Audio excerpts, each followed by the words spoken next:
एक गुण नाही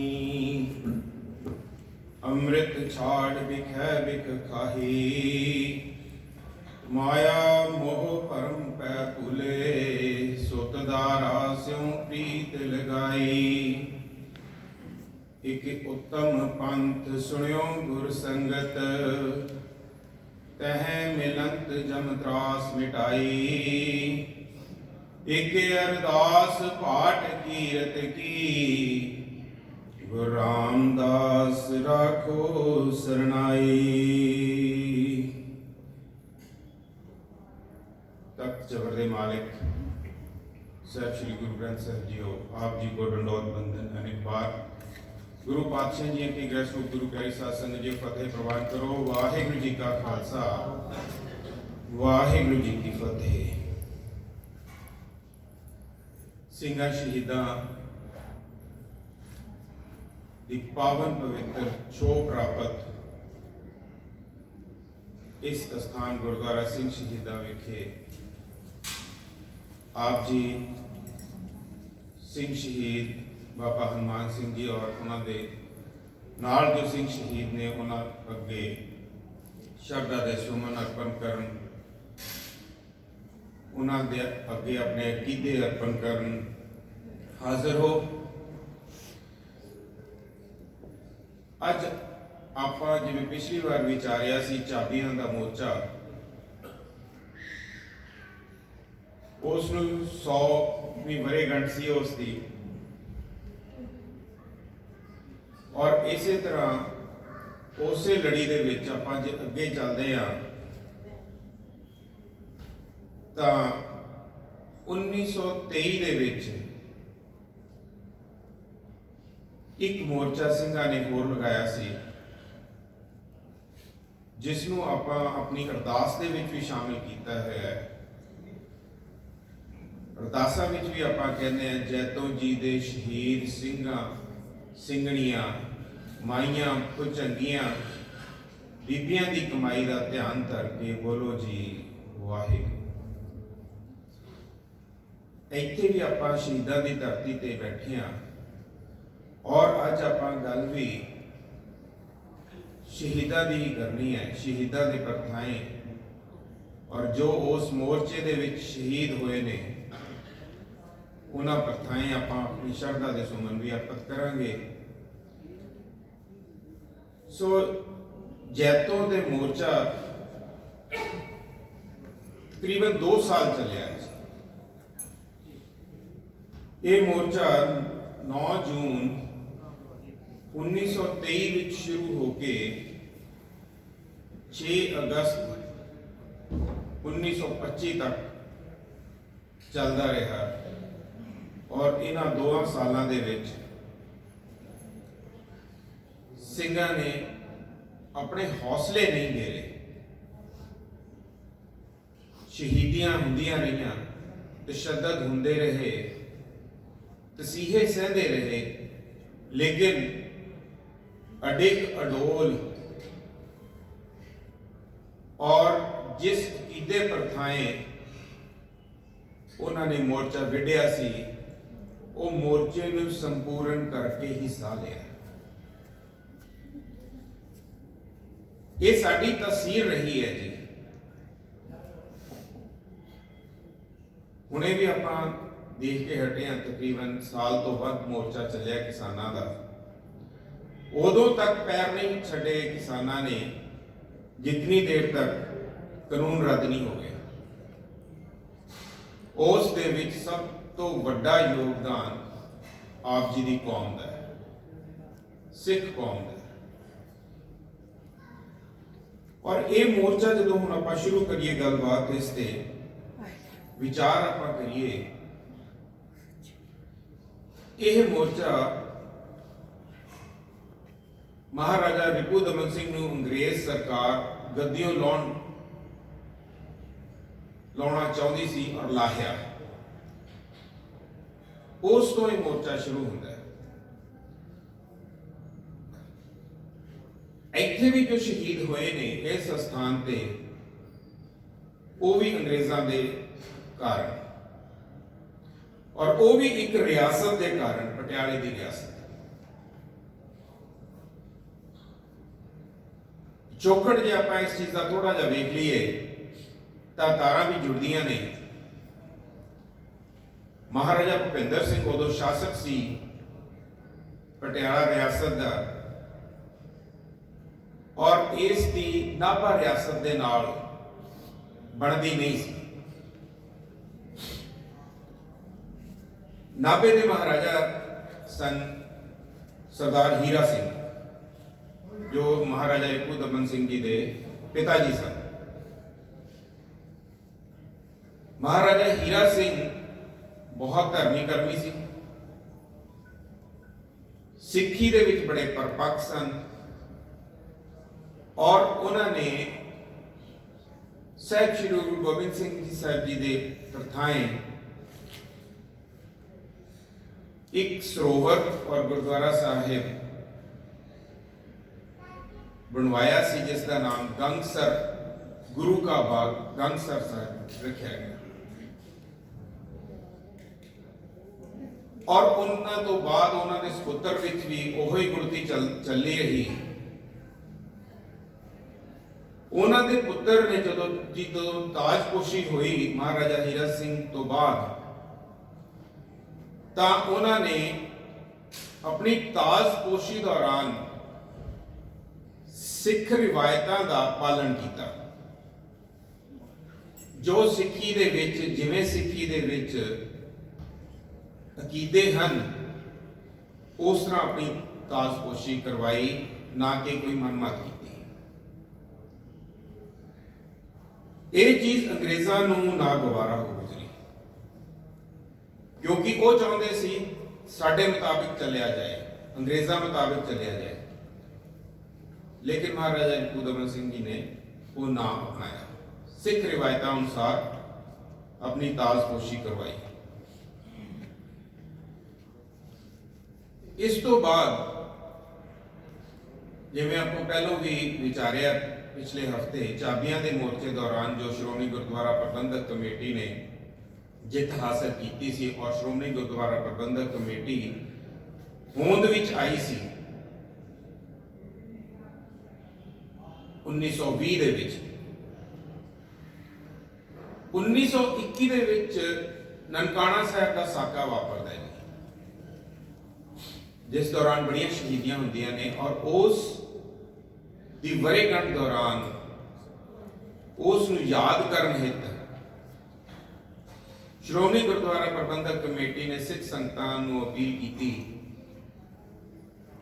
कि सिख संगतां वख-वख जगह जिथे भी हैं, ओह सिर ते काले कपड़े बन के, क्योंकि वो भी चीज अंग्रेजों के खिलाफ सी, रोज वजों अखंड पाठ साहिब करवाउण, दीवान सजाउण, और इस दी भी पालना महाराजा रिपू दमन सिंह ने की।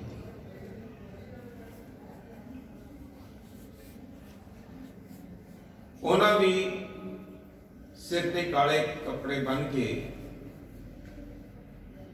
गुरुद्वारा गंगसर साहिब जैतों विखे अखंड पाठ साहिब की शुरुआत करवाई। ये एक मौका अंग्रेजों को होर मिल गया। उन्होंने इसनूं अपनी अंग्रेज सरकार की खिलाफत समझ के महाराजा रिपू दमन सिंह नूं गद्दी तो उतार दिता। देखो उस समय का भाईचारा, उस समय की सिख लई सिख की सांझ, सिख का दर्द, श्रोमणी गुरुद्वारा प्रबंधक कमेटी ने इस चीज का बहुत गहरा नोटिस लिया।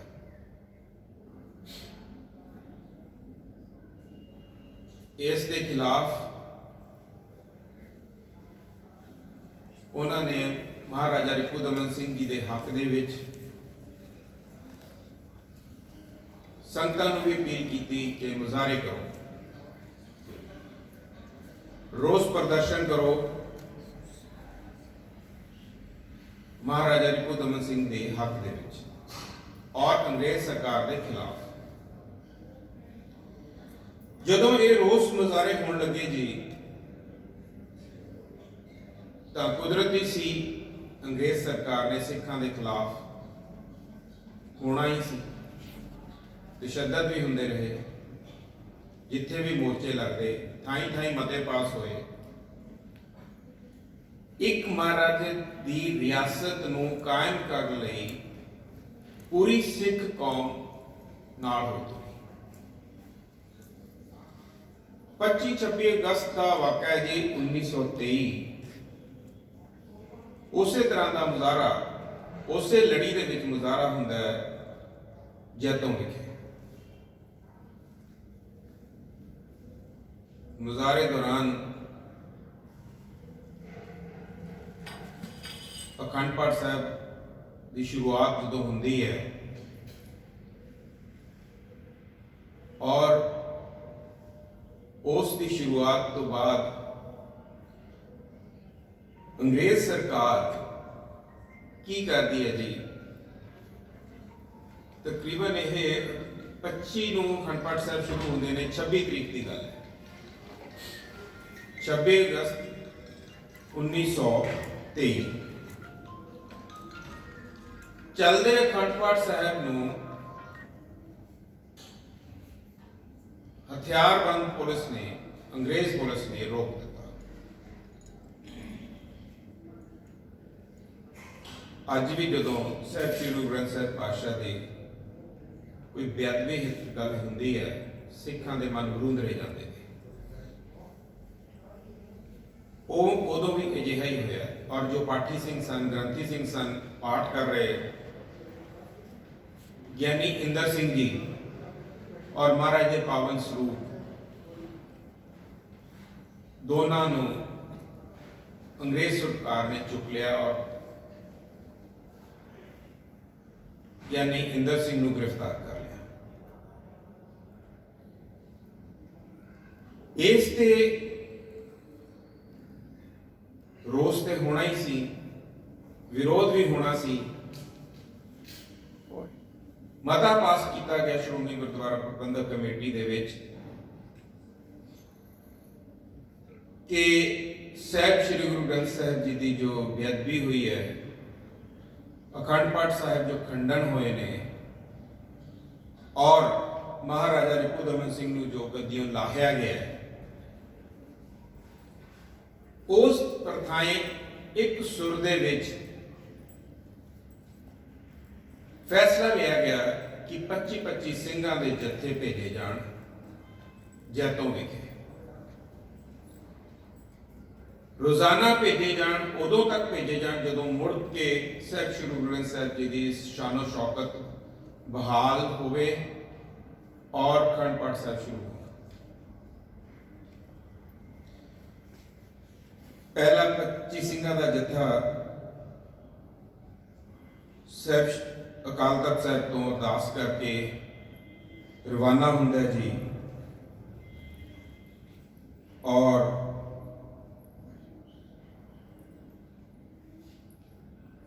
पहला पड़ाव करते हैं ने वो बरगाड़ी विखे। बरगाड़ी तो फिर अगले दिन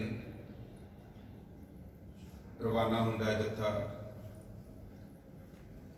जत्थे चलते रहे लेकिन उत्थे पहुंच के जत्थे गिरफ्तार होंदे रहे। अंग्रेज़ां ने गिरफ्तारियां कीतियां और होर की करते सी अंग्रेज, गिरफ्तार करके उन्होंने 250 तो 300-350 किलोमीटर दूर छड्डे आउंदे सी, अज्ञात जगहों ते। अणगिणत सिंह शहीद भी हो जाते सी जदों अज्ञात जगह दे विच ना कुछ मिलना खाण पीण नूं, भटकते हुए कोई वापस भी आ जाते सी। ये हालात गुजरते रहे लेकिन अंग्रेज सरकार दे कंन ते जू ना सकी। 13 अक्टूबर 1923 वाला दिन आ गया जी। ਉਸ ਦਿਨ ਫੈਸਲੇ ਲਏ ਗਏ ਕਿ 25 ਦੀ ਬਜਾਏ 5-5 ਸਿੰਘਾਂ ਦੇ ਜੱਥੇ ਭੇਜੇ ਜਾਣ। ਔਰ ਜਦੋਂ ਇਹ ਇਜਲਾਸ ਚੱਲ ਰਿਹਾ ਸੀ, ਅੰਗਰੇਜ਼ ਸਰਕਾਰ ਨੂੰ ਸੂਹ ਮਿਲੀ। ਉਸ ਵਕਤ ਉਹਨਾਂ ਨੇ ਸ਼੍ਰੋਮਣੀ ਅਕਾਲੀ ਦਲ ਔਰ ਸ਼੍ਰੋਮਣੀ ਗੁਰਦੁਆਰਾ ਪ੍ਰਬੰਧਕ ਕਮੇਟੀ ਦੇ ਜੋ ਮੁੱਖ ਲੀਡਰ ਸਾਹਿਬਾਨ ਸਨ, ਉਹਨਾਂ ਨੂੰ ਗ੍ਰਿਫਤਾਰ ਕਰ ਲਿਆ। ਗ੍ਰਿਫਤਾਰੀ ਤੋਂ ਬਾਅਦ ਸਿੱਖਾਂ ਦੇ ਵਿੱਚ ਰੋਸ ਹੋਰ ਭੜਕਿਆ। ਉਹਨਾਂ ਨੇ ਜੋ ਫੈਸਲਾ ਕੀਤਾ ਸੀ 500 ਸਿੰਘਾਂ ਦਾ ਜੱਥਾ ਭੇਜਣ ਦੇ ਲਈ, ਵਾਪਸ ਨਹੀਂ ਲਿਆ, ਪਰ ਉਹਨਾਂ ਨੇ ਜੱਥਾ ਭੇਜਿਆ। ਉਹ ਜੱਥਾ ਜਦੋਂ ਬਰਗਾੜੀ ਹੁੰਦਾ ਹੋਇਆ ਅਗਲੇ ਦਿਨ ਨਾਭਾ ਰਿਆਸਤ ਵੱਲ ਤੁਰਿਆ। ਨਾਭਾ ਰਿਆਸਤ ਦੀ ਐਂਟਰੀ ਤੇ ਹੀ ਉਹ ਜੱਥੇ ਨੂੰ ਰੋਕ ਲਿਆ ਗਿਆ। ਹਲੇ ਰੋਕਣ ਉਪਰੰਤ ਸਿੰਘ ਸੋਚ ਵਿਚਾਰੀ ਕਰ ਰਹੇ ਸੀ, ਮੌਕੇ ਦਾ ਜਾਇਜ਼ਾ ਲੈ ਰਹੇ ਸੀ ਵੀ ਕਾਰਨ ਕੀ। ਅਸੀਂ ਤਾਂ ਕੁਝ ਕਿਹਾ ਕੀਤਾ ਨਹੀਂ, ਸ਼ਾਂਤਮਈ ਅਸੀਂ ਲੈ ਕੇ ਜਾ ਰਹੇ, ਸਾਨੂੰ ਬਾਹਰ ਹੀ ਕਿਉਂ ਰੋਕ ਲਿਆ। ਉਸ ਵਕਤ ਅੰਗਰੇਜ਼ ਅਫਸਰ ਸੀ ਵਿਲਸਨ ਜੌਨਸਟਨ। ਯਕਦਮ ਉਸਨੇ ਫਾਇਰ ਦਾ ਆਰਡਰ ਦੇ ਦਿੱਤਾ, ਗੋਲੀ ਚਲਾਉਣ ਦਾ ਹੁਕਮ ਦੇ ਦਿੱਤਾ ਜੱਥੇ ਤੇ। 500 ਸਿੰਘਾਂ ਦਾ ਜੱਥਾ ਅਕਾਲ ਤਖਤ ਸਾਹਿਬ ਤੋਂ ਚੱਲਿਆ ਸੀ। ਨਾਲ ਹੋਰ ਸਿੱਖ ਸੰਗਤਾਂ ਵੀ ਜੁੜਦੀਆਂ ਗਈਆਂ, ਜਿਨ੍ਹਾਂ ਵਿੱਚ ਮਾਈਆਂ, ਬੀਬੀਆਂ, ਨੌਜਵਾਨ, ਬੱਚੇ ਤੱਕ ਸ਼ਾਮਿਲ ਸਨ। ਗੋਲੀਆਂ ਚਲਾਈਆਂ ਜੀ। ਗੋਲੀਆਂ ਦੇ ਵਿੱਚ ਸ਼ਹੀਦੀਆਂ ਹੋਈਆਂ। ਮੌਕੇ ਤੇ ਦੱਸਿਆ ਜਾਂਦਾ ਤਕਰੀਬਨ 100 ਸਿੰਘ ਤਾਂ ਥਾਈ ਸ਼ਹੀਦ ਹੋਏ। ਲੇਕਿਨ ਫਿਰ ਦੇਖੋ ਤੁਸੀਂ, ਸਿੰਘ ਨਹੀਂ ਰੁਕੇ, ਤਿੰਨ ਪਾਸਿਓਂ ਘਿਰੇ ਹੋਏ ਨੇ, ਗੋਲੀਆਂ ਵਰ ਰਹੀਆਂ ਨੇ। ਗੜੀ ਸਾਹਿਬ ਵੱਲ ਨੂੰ ਉਹਨਾਂ ਨੇ ਚਾਲੇ ਪਾਏ, ਗੜੀ ਸਾਹਿਬ ਤੱਕ ਪਹੁੰਚ ਗਏ। ਗੜੀ ਸਾਹਿਬ ਤੋਂ ਬਾਅਦ ਜਦੋਂ ਗੁਰਦੁਆਰਾ ਗੰਗਸਰ ਜੈਤੋ ਸਾਹਿਬ ਵੱਲ ਵਧੇ ਨੇ ਤਾਂ ਉਹਨਾਂ ਨੂੰ ਘੋੜਸਵਾਰ ਜੋ ਫੌਜੀ ਦਸਤਾ ਸੀ ਉਸਨੇ ਘੇਰਾ ਪਾ ਲਿਆ। ਘੇਰਾ ਪਾ ਕੇ ਗ੍ਰਿਫਤਾਰ ਕੀਤੇ ਔਰ ਉਹੀ ਗੱਲ ਰਿਪੀਟ ਕੀਤੀ ਗਈ। ਸੁਨਸਾਨ ਜਗ੍ਹਾਵਾਂ ਤੇ ਉਹਨਾਂ ਨੂੰ ਛੱਡ ਦਿੱਤਾ। ਲੇਕਿਨ ਜਦੋਂ ਗੋਲੀ ਵਰਦੀ ਸੀ, ਕੋਈ ਇਨਸੀਡੈਂਟ ਐਸਾ ਵੀ ਹੋਇਆ ਹੈ। ਇੱਕ ਮਾਤਾ ਦੇ ਹੱਥ ਕੁਛੜ ਇੱਕ ਬੱਚਾ ਸੀ, ਛੋਟਾ ਦੁੱਧ ਚੁੰਗਦਾ ਬੱਚਾ ਸੀ, ਔਰ ਦੂਜੇ ਹੱਥ ਦੇ ਵਿੱਚ ਉਸ ਮਾਤਾ ਦੇ ਨਿਸ਼ਾਨ ਸਾਹਿਬ ਸਨ। ਪਰਮਾਤਮਾ ਦੀ ਕੁਦਰਤ, ਗੋਲੀ ਉਸ ਬੱਚੇ ਨੂੰ ਵੱਜੀ। ਉਸ ਮਾਤਾ ਦਾ ਹਿਰਦਾ ਵੇਖੋ ਔਰ ਉਸ ਮਾਤਾ ਦਾ ਸਿੱਖੀ ਪ੍ਰਤੀ ਅਕੀਦਾ ਵੇਖੋ। ਉਹਨੇ ਨਹੀਂ ਵੇਖਿਆ ਕਿ ਮੇਰੇ ਬੱਚੇ ਦੇ ਵਿੱਚ ਸਾਹ ਬਚੇ ਨੇ ਜਾਂ ਨਹੀਂ ਬਚੇ। ਉਹ ਬੱਚੇ ਨੂੰ ਉੱਥੇ ਹੀ ਇੱਕ ਚਟਾਨ ਦੇ ਉੱਤੇ ਲਿਟਾ ਕੇ, ਨਿਸ਼ਾਨ ਸਾਹਿਬ ਨਹੀਂ ਉਹਨੇ ਥੱਲੇ ਕੀਤਾ, ਨਿਸ਼ਾਨ ਸਾਹਿਬ ਉੱਤੇ ਅੱਗੇ ਵਧ ਗਈ ਨਿਸ਼ਾਨ ਸਾਹਿਬ ਲੈ ਕੇ, ਔਰ ਉਹ ਬੱਚਾ ਸ਼ਹੀਦ ਹੋ ਗਿਆ ਪਿੱਛੋਂ। ਲੇਕਿਨ ਉਹ ਮਾਤਾ ਵੱਧਦੀ ਗਈ। ਇਸ ਜੱਥੇ ਦੇ ਤਸ਼ੱਦਦ ਦੇ ਉੱਤੇ, ਤਸ਼ੱਦਦ ਕਾਰਨ ਸਾਰੇ ਭਾਰਤ ਦੇ ਵਿੱਚ ਬਹੁਤ ਵੱਡੀ ਰੋਸ ਦੀ ਲਹਿਰ ਹੋਈ ਔਰ ਸਿੱਖਾਂ ਨੇ ਹੌਸਲੇ ਆਪਣੇ ਫੇਰ ਵੀ ਨਾ ਛੱਡੇ। 500 ਦੇ ਸਿੰਘਾਂ ਦੇ ਜੱਥੇ ਅਕਾਲ ਤਖਤ ਸਾਹਿਬ ਤੋਂ ਰਵਾਨਾ ਹੁੰਦੇ ਨੇ। ਅਕਾਲ ਤਖਤ ਸਾਹਿਬ ਸੰਗਤਾਂ ਇਕੱਠੀਆਂ ਹੁੰਦੀਆਂ ਸਨ। ਲਾਹੌਰ ਤੋਂ ਸੰਗਤਾਂ ਨੇ, ਜੱਥਿਆਂ ਨੇ ਆਉਣਾ, ਮੁਲਤਾਨ ਤੋਂ ਆਉਣਾ, ਇੱਥੋਂ ਤੱਕ ਕਿ ਭਾਰਤ ਤੋਂ ਬਾਹਰ ਉੱਥੋਂ ਵੀ ਸੰਗਤਾਂ ਆਉਣੀਆਂ ਸ਼ੁਰੂ ਹੋ ਗਈਆਂ ਔਰ ਅਕਾਲ ਤਖਤ ਸਾਹਿਬ ਤੋਂ ਅਰਦਾਸ ਕਰਕੇ ਜੈਤੋਂ ਵੱਲ ਰਵਾਨਾ ਹੁੰਦੇ ਸਨ। ਇਹ ਤਕਰੀਬਨ 16 ਜੱਥੇ जैतों पहुंचे ने। पहुंच के वही गिरफ्तारियां ते वही तशद्दद उन्हां ते हुंदे रहे। एक जत्था बंगाल तो भी तुरिया जी, एक चाइना तो भी जत्था चलिया, और एक जत्थिਆਂ ਦੇ एक होर वारता हुई। एक बीबी का नौजवान पुत्र शहीद हो गया सी, उसके दो पुत्र सन। वो शहीद हुए पुत्र जो पिंड में अनाउंसमेंट हुई कि जत्थे वास्ते सिंह भेजने ने, अपने घरों घर ही सिंह भेजो, उस माता ने अपने दूसरे पुत्र को कहा कि पुत्र दस्तार सजा, और मैं खुश नसीब होवांगी भी कि तू भी अपने बड़े भरा वांग शहीदी प्राप्त करे। अपने उस पुत्र के गल दे विच फुल्लां दा हार पा के उस माता ने तोड़िया। ऐसा जज्बा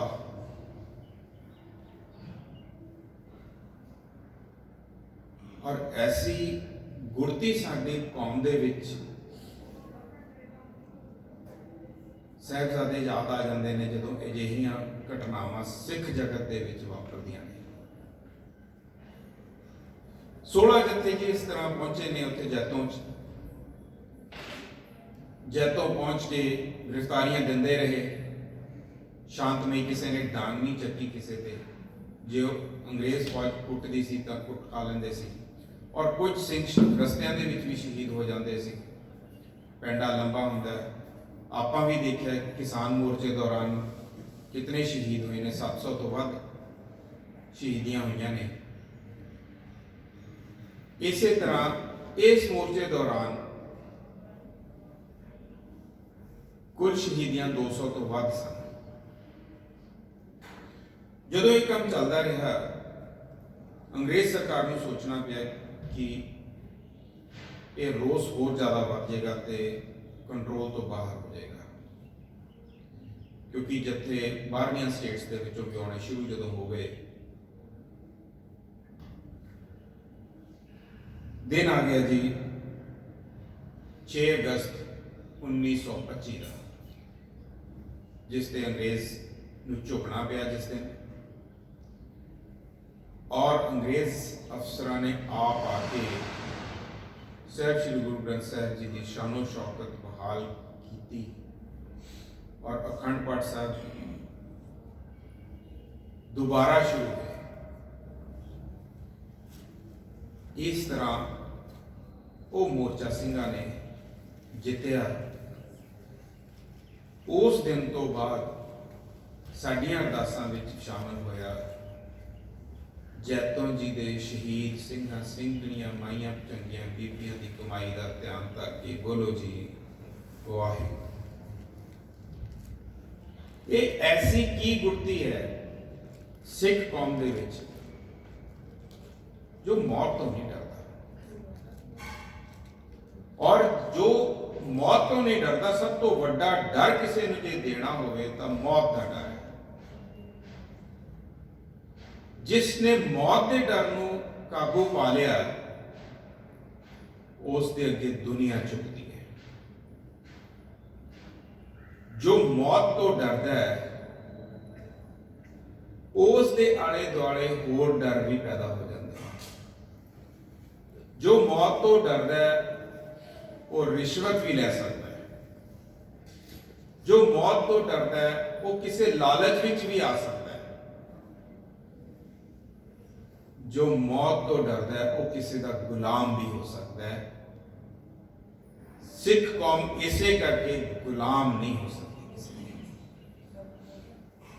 जे कोई वेशभूषा वाला, दाढ़ी केस वाला इहो जी हरकत करता है, तो कृपा करके उसनूं घट्टो घट सिख ना। सिख कौन है? साहिब श्री गुरु ग्रंथ साहिब जी फरमाते ने, सो सिख सखा बंदप है भाई, जो गुर के भाणे विच आवे। ये गुरु के भाणे विच ही सन सारे जिन्हां ने शहीदियां दित्तियां। ਬਾਬਾ ਹਨੂਮਾਨ ਸਿੰਘ ਜੀ ਦੇ ਨਾਲ ਜੋ ਸਿੰਘ ਸ਼ਹੀਦ ਹੋਏ ਨੇ, ਜੈਤੋ ਜੀ ਦੇ ਮੋਰਚੇ ਦੌਰਾਨ ਜੋ ਸ਼ਹੀਦ ਹੋਏ ਨੇ, ਉਹ ਗੁਰੂ ਦੇ ਬਾਣੇ ਵਿੱਚ ਹੀ। ਅੱਗੇ ਕੀ ਮਹਾਰਾਜ ਫਰਮਾਉਂਦੇ ਨੇ, ਆਪਣੇ ਭਾਣੇ ਜੋ ਚੱਲੇ ਭਾਈ ਵਿਛੜ ਝੋਟਾ ਖਾਵੇ, ਉਸ ਨੂੰ ਤਰਕਾਰ ਮਿਲਦੀ ਹੈ। ਅੱਜ ਅਸੀਂ ਆਪਾਂ ਨੇ ਵਿਚਾਰਿਆ ਉਸ ਮਾਤਾ ਦੀ ਗੱਲ ਕੀਤੀ ਜਿਸ ਨੇ ਆਪਣੇ ਬੱਚੇ ਦੀ ਪਰਵਾਹ ਨਾ ਕੀਤੀ। ਆਪਣੀ ਮੌਤ ਬੰਦਾ ਗੱਲ ਲਗਾ ਲੈਂਦਾ, ਲੇਕਿਨ ਆਪਣੇ ਬੱਚੇ ਦੀ ਮੌਤ ਨੂੰ ਨਹੀਂ ਸਹਾਰ ਸਕਦਾ। ਅਜਿਹੀਆਂ ਚੀਜ਼ਾਂ ਉਸ ਮੋਰਚੇ ਦੌਰਾਨ ਸਹਾਰੀਆਂ ਗਈਆਂ, ਸਹਿਨ ਕੀਤੀਆਂ ਗਈਆਂ, ਪਿੰਡਿਆਂ ਤੇ ਹੰਡਾਈਆਂ ਗਈਆਂ। ਕਾਰਨ ਸਿਰਫ ਤੇ ਸਿਰਫ ਗੁਰੂ ਦਾ ਭਾਣਾ, ਗੁਰ ਕੇ ਭਾਣੇ ਵਿੱਚ ਰਹਿਣਾ। ਖਿੰਡ ਪੰਗਰ ਲਈ ਅਸੀਂ ਸੋਚ ਸਕਦੇ ਹਾਂ, ਕੁਝ ਸਮੇਂ ਲਈ ਅਸੀਂ ਸੋਚ ਵਿਚਾਰ ਸਕਦੇ ਹਾਂ ਕਿ ਹਾਂ ਉਸ ਇਨਸਾਨ ਨੇ ਜੋ ਬਦਕਾਰੀ ਹੈ ਉਹ ਸਮਾਜਿਕ ਆਨੰਦ ਦੇ ਵਿੱਚ ਹੈ, ਲੇਕਿਨ ਨਹੀਂ, ਉਸ ਨੂੰ ਭੁਗਤਣਾ ਪੈਂਦਾ ਹੈ। ਦਰਗਾਹ ਦੇ ਵਿੱਚ ਕੌਣ ਪ੍ਰਵਾਨ ਹੈ? ਦਰਗਾਹ ਦੇ ਵਿੱਚ ਉਹੀ ਪ੍ਰਵਾਨ ਹੈ ਜੋ ਸਾਹਿਬ ਦੇ ਚਰਨੀ ਲੱਗਦਾ ਹੈ। ਸਾਹਿਬ ਦੀ ਸਿੱਖਿਆ ਜੋ ਅਸੀਂ ਸਿੱਖ ਹਾਂ, ਅਸੀਂ ਸਿੱਖ ਇਸੇ ਕਰਕੇ ਹਾਂ ਕਿਉਂਕਿ ਅਸੀਂ ਗੁਰੂ ਦੀ ਸਿੱਖਿਆ ਸਿੱਖਣ ਆਏ ਹਾਂ। ਦਾੜੀ ਕੇਸ ਰੱਖ ਲੈਣ ਨਾਲ ਕੱਲਾ ਸਿੱਖ ਨਹੀਂ ਹੁੰਦਾ। ਜਦੋਂ ਤੱਕ ਗੁਰੂ ਦੀ ਸਿੱਖਿਆ ਦੇ ਵਿੱਚ ਨਹੀਂ ਤੁਰਦੇ, ਉਦੋਂ ਤੱਕ ਨਹੀਂ ਕੁਝ ਬਣਦਾ। ਹਾਰ ਪਰੇ ਸੁਆਮੀ ਕੇ ਦੁਆਰੇ ਦੀਜੈ ਬੁੱਧ ਵਿਵੇਕੈ ਪਾਤਸ਼ਾਹ। ਗੁਰੂ ਅਰਜਨ ਪਾਤਸ਼ਾਹ ਜੀ ਅਰਜ਼ੋਈ ਕਰਦੇ ਨੇ ਪਾਤਸ਼ਾਹ ਅੱਗੇ ਕਿ ਮੈਨੂੰ ਵਿਵੇਕ ਬੁੱਧ ਬਖਸ਼ ਦਾਤਾ। ਔਰ ਇਹ ਅਸੀਂ ਅਕਾਲ ਪੁਰਖ ਤੋਂ ਲੈਣੀ ਹੈ। ਸੁਖਮਨੀ ਸਾਹਿਬ ਵਿੱਚ ਆਪਾਂ ਕੀ ਪੜ੍ਹਦੇ ਹਾਂ? ਸੁਮਤ ਗਿਆਨ ਧਿਆਨ ਜਿਨ ਦੇ। ਸੁਮਤ ਵਿਜ਼ਡਮ ਨੌਲੇਜ ਐਂਡ ਕੰਸੈਂਟਰੇਸ਼ਨ। ਸੁਮਤ ਗਿਆਨ ਧਿਆਨ,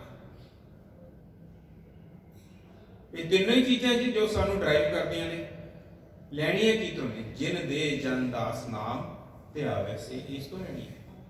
ਇਹਦਾ ਨਾਮ ਧਿਆਓ। ਇਹ ਨਾਮ ਧਿਆ ਕੇ ਤੁਹਾਨੂੰ ਬਖਸ਼ਦਾ ਹੈ, ਗੁਰਪ੍ਰਸਾਦ ਵਜੋਂ ਬਖਸ਼ਦਾ ਹੈ, ਔਰ ਉਸ ਡਾਢੀ ਰਾਹ ਤੇ ਚੱਲਣ ਦਾ ਸਾਨੂੰ ਹੌਸਲਾ ਬਖਸ਼ਦਾ ਹੈ, ਸਾਨੂੰ ਤਾਕੀਦ ਕਰਦਾ ਹੈ ਅਸੀਂ ਉਸ ਰਾਹ ਤੇ ਤੁਰੀਏ। ਉਸ ਰਾਹ ਤੇ ਤੁਰਿਆ ਹੀ ਬਣਨਾ ਹੈ। ਕੁਝ ਇਹ ਆਪਾਂ ਜੋ ਅਸੀਂ ਮੰਗਾ ਮੰਗਦੇ ਹਾਂ ਦਾਤੇ ਅੱਗੇ ਆ ਕੇ, ਜੇ ਇਹ ਖਿੰਡ ਪੰਗਰ ਨੇ, ਇਹ ਨਾਲ ਜਾਣ ਵਾਲੀਆਂ ਨਹੀਂ ਨੇ। ਨਾਲ ਕੀ ਨੇ ਜਾਣਾ ਹੈ? ਨਾਲ ਤਾਂ ਉਹਨਾਂ ਦੇ ਗਏ ਨੇ ਜਿਹੜੇ ਮੋਰਚੇ ਵਿੱਚ ਸਨ, ਜਿਨ੍ਹਾਂ ਨੇ ਮੋਰਚਿਆਂ ਦੇ ਵਿੱਚ ਫਤਿਹ ਹਾਸਲ ਕੀਤੀਆਂ ਨੇ, ਉਹ ਆਪਣੇ ਨਾਲ ਕੁਝ ਲੈ ਗਏ।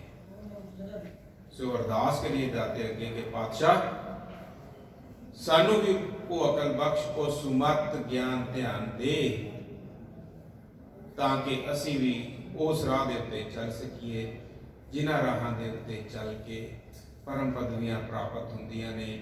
ਆਵਾਗਾਉਣ ਦੇ ਚੱਕਰ ਚੋਂ ਖਤਮ ਹੁੰਦਾ ਹੈ। ਸਤਿਗੁਰ ਕੀ ਬਾਣੀ ਸਤ ਸਰੂਪ ਹੈ, ਗੁਰਬਾਣੀ ਬਣੀਏ, ਉਸ ਨਿਰਗੁਣ ਦੇ ਵਿੱਚ ਸਮਾ ਜਾਈਏ। ਇਹੀ ਸਾਡਾ ਆਖਰ ਹੈ, ਇਹੀ ਸਾਡੀ ਉਪਲਬਧੀ ਹੈ। ਇੱਥੇ ਆਇਆਂ ਦੇ ਮਹਿਲ ਮਾੜੀਆਂ ਇਕੱਠੀਆਂ ਕਰਕੇ ਉਹ ਅਸਲ ਉਪਲਬਧੀ ਉਹ ਨਹੀਂ ਹੈ। ਸੋ ਸਮਾਂ ਸਮਾਪਤੀ ਹੈ ਜੀ। ਆਪ ਜੀ ਵਿੱਚ ਨਾ ਕਰੂੰਗਾ ਖਿਮਾ ਦਾ ਜਾਚਕ ਹਾਂ। ਫਤਿਹ ਪ੍ਰਵਾਨ ਕਰੋ। ਵਾਹਿਗੁਰੂ ਜੀ ਕਾ ਖਾਲਸਾ।